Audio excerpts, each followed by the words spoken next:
శ్రీరామ్, శ్రీమాత్రే నమః, శ్రీ గురుభ్యో నమః. 2024 సంవత్సరం జూలై మాసం 13వ తారీఖు నుంచి 2024 ఆగస్టు 26వ తారీఖు వరకు కూడా ఖగోళంలో ఒక ప్రత్యేకాంశం చోటు చేసుకుంటుంది. ఈ ప్రత్యేకాంశము ద్వాదశ రాశుల వాళ్ళకి కూడా కొన్ని అనుకూలతని తెచ్చిపెడుతుంది. అయితే ఈ అనుకూలతని తెచ్చిపెట్టడంలో తెలుసుకొని కొన్ని పరిహార ప్రక్రియలు చేయడం ద్వారా ఈ యోగాన్ని ఒడిసి పట్టుకోవచ్చు. లేదంటే ఇప్పుడు చూడండి, సీజనల్గా రైన్ ప్రతి సంవత్సరం పడుతూనే ఉంటుంది. కొంతమంది నీటి నిల్వలు పెట్టుకుంటారు, కొంతమంది రైన్ అలా వదిలేస్తూ ఉంటారు. సో ఇలాగా నీటి నిల్వలు పెట్టుకునే వాళ్ళకి ఎప్పుడైనా మధ్యలో స్కేర్సిటీ వచ్చినా స్కేర్సిటీ నుంచి తప్పించుకోవడానికి ఉపయోగపడుతుంది. అలాగే ఖగోళంలో కూడా ఉన్న యోగాలు ఎవరి జన్మ జాతకంలో అయినా యోగం ఉంటే ఈ యోగాలు వచ్చినప్పుడు వాటిని ఒడిసి పట్టుకుంటే అవి ఇంకా మంచి ఫలితాన్ని, రెట్టింపు ఫలితాన్ని ఇస్తుంది. సపోజ్ ఖగోళంలో సూచించే యోగం వాళ్ళ జన్మకుండలిలో లేదే అనుకోండి, అప్పుడు నైరాశ్యం చెందకుండా ఖగోళంలో ఇలాంటి యోగాలు మనకి సంవత్సరానికి ఒకసారి వస్తూ ఉంటాయి. వాటిని ఒడిసి పట్టుకోవడానికి ప్రయత్నించిన మీ జన్మజాతకంలో లేని యోగాన్ని కూడా మీరు ఖగోళం ద్వారా, అంటే గోచార గ్రహస్థితుల ద్వారా వచ్చే ఈ యోగాన్ని మీరు యాక్టివేట్ చేసుకోవచ్చు. మీ కుండలిని అనుసరించి, మీ రాశిని, మీ లగ్నాన్ని అనుసరించి మీరు యాక్టివేట్ చేసుకోవచ్చు. ఇప్పుడు చూడండి, సమ్టైమ్స్ ఎలా ఉంటుందంటే కొంతమందికి అనుకోకుండా లక్ తగులుతూ ఉంటుంది. లక్ తగిలేది ఎప్పుడంటే సడన్గా వాళ్ళు ఉండి ఒకసారి లక్కీయెస్ట్ పర్సన్స్గా అవుతారు. లేదా అనుకోకుండా వాళ్ళ జీవితంలోనే వాళ్ళకి ఏదైనా లక్ తోడవుతూ ఉంటుంది. ఈ లక్ తోడయ్యేది ఎప్పుడంటే మనకి ఖగోళంలో ఉన్న యోగాలు మనల్ని బ్లెస్ చేసినప్పుడు. వాళ్ళు తెలిసి తెలియకపోయినా అది గట్టిగా చాలా స్ట్రాంగ్గా ఉందనుకోండి. చాలా స్ట్రాంగ్గా ఎప్పుడు ఉంటుంది, జన్మజాతకంలో ఖగోళంలో యోగాలు ఏర్పడిన సమయంలో కనుక జన్మజాతకంలో ఆ జాతకుడికి కావచ్చు లేదా ఆ జాతకురాలకి కావచ్చు అర్గళాసు లేకుండా, అంటే ఇంటర్వెన్షన్స్ కుండలిలో ఏమీ లేకుండా ఉండి, అలాగే ఈ అర్గళాస్ అనే కాదు మంచి దశ, అంతర్దశ, విదశ, సూక్ష్మ దశల్లో ఉండి అన్ని రకాలుగా, అంటే మన సుదర్శన చక్ర పద్ధతిలో చూసుకున్నా ఏ రకంగా చూసుకున్నా జన్మజాతకం చాలా క్లీన్గా ఆ టైంలో ఉండి ఆ టైంలోనే ఖగోళంలో యోగాలు ఏర్పడితే అప్పుడు ఏమవుతుందంటే వీళ్ళ ప్రయత్నంగా వీళ్ళు చేయకపోయినా కూడా ఆ యోగాలన్నీ వీళ్ళకి వర్తిస్తాయి. అయితే ఆ యోగాలన్నీ వీళ్ళకి వర్తిస్తాయి కాబట్టి సడన్గా వాళ్ళకి లైఫ్ టర్న్ అవ్వడం జరుగుతుంది. లైఫ్ టర్న్ అవ్వడం కావచ్చు, అనుకోకుండా వాళ్ళ వృత్తి వ్యాపారాల్లో కలిసి రావడం కావచ్చు, ఇలాంటి వాటి వల్లే జరుగుతాయి. అయితే ఇప్పుడు అలా ఉన్న వాళ్ళకి ఎలాగైనా వాళ్ళు ఏం చేసుకోకపోయినా అవి జరుగుతూ ఉంటాయి. అందరికీ అలా ఉండాలని ఉండదు కదా. అందరికీ అలా చేసుకోవాలంటే వాటి కోసం ప్రత్యేకమైన పరిహారాలు చేసుకోవాలి. చేసుకుంటే కనుక ఖగోళంలో వచ్చేది పూర్తిగా మన జన్మజాతకంలో లేకపోతే కనుక పూర్తిగా కాకపోయినా కొంతవరకు ఒడిసి పట్టుకోవడానికి డెఫినెట్గా ఛాన్సెస్ ఉంటుంది. అంటే 100% యోగాన్ని మనం మెజర్ చేస్తే కనుక ఆ 100% యోగంలో అట్లీస్ట్ ఒక 60% యోగాన్ని డ్రా చేసుకోవడానికి అవకాశం కలిగిస్తూ ఉంటుంది. ఇప్పుడు మనకి సపోజ్ అంటే ఎవరైనా చాలామంది అన్నిటి కోసం ప్రయత్నిస్తూ ఉంటారు, కష్టపడుతూ ఉంటారు లైఫ్లో. కానీ కొంతమంది కష్టపడకుండా లక్ని ఎంజాయ్ చేస్తూ ఉంటారు. కొంతమంది కష్టపడి లక్ని ఎంజాయ్ చేస్తారు. కొంతమంది ఎంత కష్టపడ్డా కూడా వాళ్ళకి లక్ ఫేవర్ చేయదు. ఇలా లక్ ఫేవర్ చేయాలంటే ఇలాంటి యోగాల్ని మనం ఒడిసి పట్టుకోవాలి. అసలు ఏంటి ఆ యోగము, ద్వాదశ రాశుల వాళ్ళకి ఎలాంటి ఇంపాక్ట్ ఉంటుంది, అసలు ఈ యోగము ఉంటే ఎలా ఉంటుంది, ఇది నేను మొత్తం కూడా మీకు చక్కగా వివరిస్తాను. ఆ యోగం పేరు గురుమంగళ యోగం. ఈ గురుమంగళ యోగం మనకి ఇప్పుడు నేను చెప్పిన తేదీల్లో, అంటే 2024 నుంచి 2024 జూలై మాసం 13వ తారీఖు నుంచి 2024 ఆగస్టు 26వ తారీఖు వరకు కూడా ఈ యోగం ఖగోళంలో చోటు చేసుకోబోతుంది. ఈ ఖగోళంలో చోటు చేసుకునే యోగం కాబట్టి వీటిని మీ జన్మజాతకంలో ఉన్నా లేకపోయినా యాక్టివేట్ చేసుకోవచ్చు. అంటే ఇది అందరికీ అప్లికేబిలిటీ ఉంటుంది. ఇప్పుడు చూడండి, కొన్నిసార్లు గవర్నమెంట్ కొన్ని పథకాలు ఇస్తుంది. సో ఆ స్ట్రీమ్లోకి వచ్చిన వాళ్ళందరూ కూడా దానికి ఎలిజిబుల్ అవుతారు. అది వాళ్ళకి బఫర్ అమౌంట్ కదా. అలాగా అప్పుడప్పుడు ఖగోళంలో ఇలాంటి యోగాలు వస్తే వాటిని మనం ఒడిసి పట్టుకోవాలి.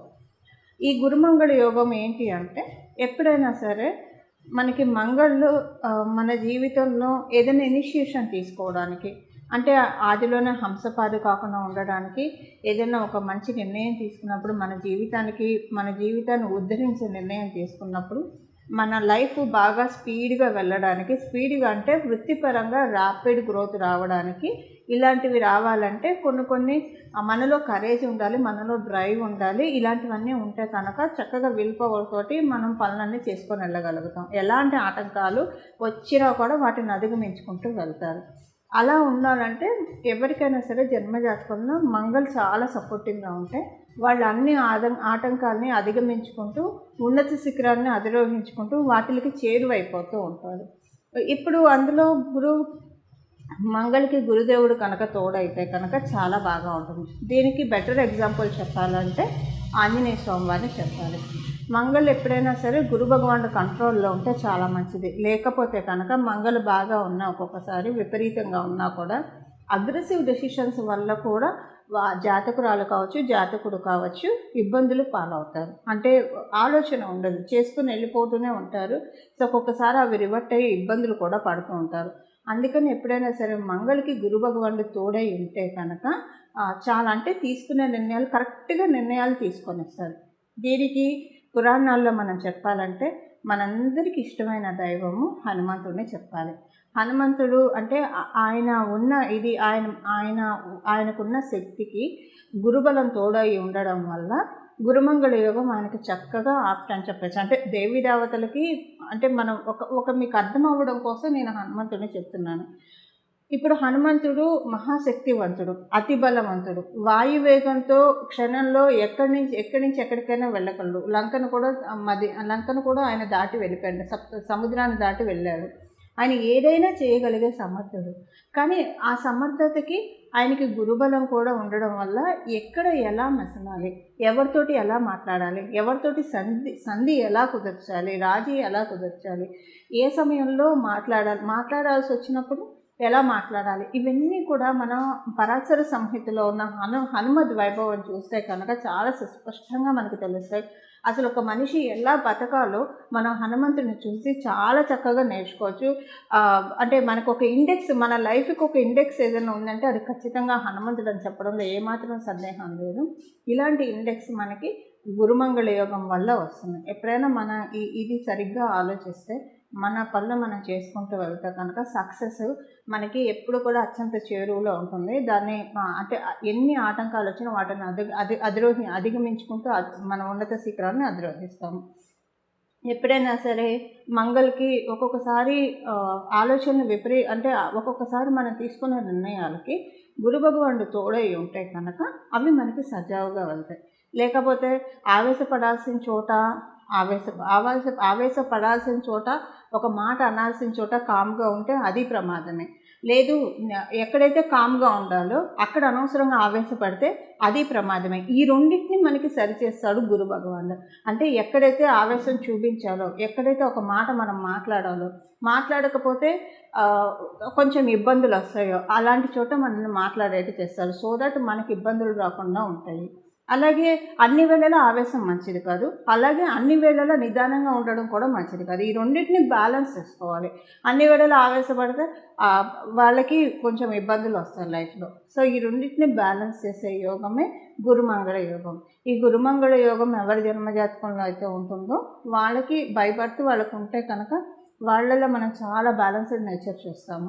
ఇది గురుమంగళ యోగం ఎలా ఏర్పడుతుందంటే ఆ గురువు మరియు మంగళ వీళ్ళిద్దరు ఎవరి జన్మజాతకంలో అయితే కలిసి ఉంటారో వాళ్ళకి గురుమంగళ యోగం ఏర్పడుతుంది. అది కేంద్రాల్లో కోణాల్లో ఉంటే కనుక, అంటే చంద్రాత్తు కానీ లగ్నాత్తు కానీ కేంద్ర కోణాల్లో ఉంటే ఇంకా బాగా యోగిస్తుంది. ఒకవేళ అలా కాకుండా ఉపచయ హౌసెస్లో ఉన్నా లేకపోతే ఏ స్థానాల్లో ఉన్నా కూడా అవి అలా కూడా యోగిస్తుంది. ఉన్న స్థానానికి యోగం ఇస్తుంది. ఉదాహరణకి షష్ఠ స్థానాల్లో ఉందనుకోండి, వాళ్ళ లైఫ్లో కాంపిటేటివ్ స్పిరిట్ చాలా బాగా ఉంటుంది. వీళ్ళందరికీ గోల్స్ సెట్ చేస్తూ ఉంటారు. వీళ్ళు సక్సెస్లో ముందుకు దూసుకెళ్ళిపోతూ ఉంటారు. ఎవరి శత్రువులు లేకుండా సక్సెస్ని సంపాదించుకుంటారు. షష్ఠ స్థానంలో ఉంటాయి. షష్ఠ స్థానం మీద వాళ్ళ దృష్టి పడుతూ కూడా ఉన్నా కూడా అప్పుడు కూడా సక్సెస్ఫుల్ పీపుల్, ఈ అజాత శత్రువులుగా సక్సెస్ఫుల్ పీపుల్ ఉండేవాళ్ళు చాలామంది ఉంటారు. ఇప్పుడు మనం రతన్ టాటా గారిని తీసుకుంటే ఇలా చాలామంది మనకి లైఫ్ స్టోరీస్ మనకి తెలుసు కదా. కొంతమంది లైఫ్ స్టోరీస్ ఎలా ఉంటాయంటే వాళ్ళ సక్సెస్ని చూసి ప్రతి ఒక్కళ్ళు ఆశ్చర్యపోతారు, అడ్మైర్ చేసుకోవాలనుకుంటారు. అలా అడ్మైర్ చేసుకునే విధంగా సక్సెస్ని గురుమంగళ యోగం ప్రతి ఒక్కళ్ళకి కలిగిస్తుంది. ఉపచయ హౌసెస్లో ఉంటే అది చేసే అందులో ప్రత్యేకించి 6th హౌస్లో ఉంటే ఇలా చేస్తుంది.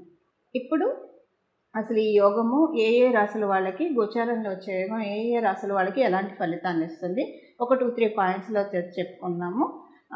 చేసుకోవాల్సిన రెమెడీ, ఏ రెమెడీ చేస్తే, ఏ పరిహారం చేసుకుంటే ఈ యోగం బాగా యాక్టివేట్ చేసుకోవచ్చు, ఇది కూడా మనకి. మీనరాశి వాళ్ళకి ఈ గురుమంగళ యోగము చాలా బాగా ఉంది. మీరు వ్యాపారస్తులు అయితే వ్యాపారంలో చాలా మంచి అనుకూలతని చూస్తారు. ఉద్యోగస్తులైనా బాగుంది, డెఫినెట్గా అందులో ఎలాంటి సందేహం లేదు. బట్ వ్యాపారస్తులకి ఒకంత ఎక్కువగా బాగుంది. అలాగే మీరు రియల్ ఎస్టేట్ ఇలాంటివి ఏమన్నా చేస్తున్నా, లేదా భూములు అమ్మాలని అనుకున్నా, ప్రాపర్టీ అమ్మాలని అనుకున్నా కూడా ఇప్పుడు ఈ టైం చాలా అనుకూలంగా ఉంది. ఫైనాన్షియల్గా బాగా కలిసి వచ్చే టైం ఇది. మీనరాశిలో పుట్టిన అందరికీ వ్యాపారంలో కానివ్వండి, ఉద్యోగంలో కానివ్వండి కలిసి వచ్చే చాలా చక్కటి శుభ సమయము. ఎవరైనా మిమ్మల్ని ఇబ్బంది పెడుతూ ఉంటే వాటి నుంచి బయటకు వచ్చే శుభ సమయం కూడా, అంటే శత్రు బాధలు ఇలాంటివి లేకుండా బయటకు వచ్చే శుభ సమయము. అందరితోటి మంచి రిలేషన్, క్లీన్ రిలేషన్ మెయింటైన్ అయ్యి శుభ సమయంగా కూడా మనం దీన్ని పరిగణించవచ్చు. ఇలా మీనరాశి వాళ్ళకి అనుకూలతలు ఈ గురుమంగళ యోగం తెచ్చిపెడుతుంది. చూశారు కదండి, గురుమంగళ యోగం మీ రాశి వాళ్ళకి ఎలాంటి ఫలితాన్ని ప్రసాదిస్తూ ఉందో. ఇప్పుడు చేసుకోవాల్సిన రెమెడీ, అసలు మీ రాశిలో ఈ యోగం ఉందో లేదో మీకు తెలియదు, కానీ ఇది గోచరంగా ఉంది కాబట్టి మీకు తెలియాల్సిన అవసరం కూడా లేదండి. చక్కగా ఈ పరిహారం చేసుకోండి. మీరు ఖచ్చితంగా చాలా అంటే మంచి మార్పులు చూస్తారు. అసలు ఫస్ట్ మీ ఆలోచనలోనే ఒక మంచి మార్పు వస్తుంది. నేను చేయలేను, నేను సాధించలేను, నేను పనికొస్తానా ఏదైనా సాధించడానికి అన్న ఆలోచనకి కట్ చేసేస్తాడు. కట్ అయిపోయి ఆ ఆలోచన బ్రేక్ అయిపోయి నేను ఎందుకు చేయలేను, ఇంతమంది చేస్తుండగా కొంతమంది చేస్తుండగా ఆ కొంతమందిలో నేనెందుకు ఉండకూడదు, ఇలాంటి ఆలోచనలు వస్తాయి. అంటే ఒక బ్రేవ్నెస్, మనకి ఒక బ్రేవ్నెస్, ఒక డ్రైవ్, చక్కటి డ్రైవ్ గురువు మంగళులు ఇద్దరూ కలిసి తీసుకొస్తారు. ఇప్పుడు ఆ పరిహారం ఏంటో చూద్దాం.